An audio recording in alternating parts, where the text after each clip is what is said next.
நிக்கிதா, ஓட்டுநரை காவலர் தாக்கிய விவகாரம் தொடர்பாக உதவி மேலாளர் உள்ளிட்ட 4 பேர் மீது 5 பிரிவின் கீழ் தற்போது வழக்கு பதிவு செய்யப்பட்டு விசாரணை மேற்கொண்டு வருகின்றனர் நிக்கிதா.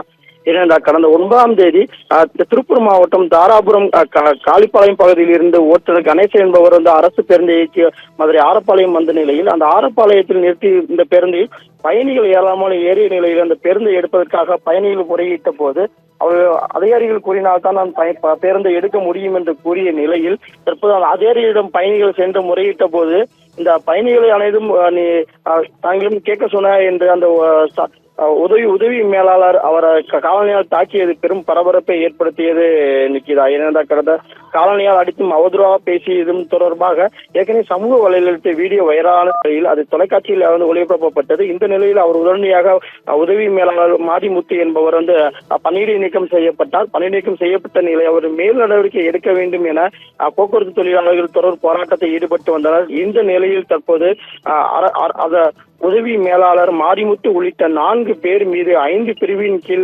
கரிமேடு காவல்துறையினர் வழக்கு பதிவு செய்து தற்போது விசாரணை மேற்கொண்டு வருகின்றனர் நிக்கிதா. ஏனென்றால் தாராபுரம் காளிப்பாளையம் பகுதியை சேர்ந்த ஓட்டுநர் கணேசன் என்ற ஓட்டுநரை காலனியை அடித்து அவதூறாக பேசியதாக அவர் கொடுத்த புகாரின் அடிப்படையில் தற்போது அவர் மீது வழக்கு பதிவு செய்யப்பட்டு விசாரணை மேற்கொண்டு வருகின்றனர் நிக்கிதா. தொடர்ந்து இந்த ஓட்டுநர்கள் அவதூறாக பேசிய தொடர்பாக தற்போது சமூக வலைதளத்தில் வைரலான வீடியோ எடுத்து தற்போது மேல் நடவடிக்கைக்காக இந்த வழக்கு பதிவு செய்யப்பட்டுள்ளது நிக்கிதா.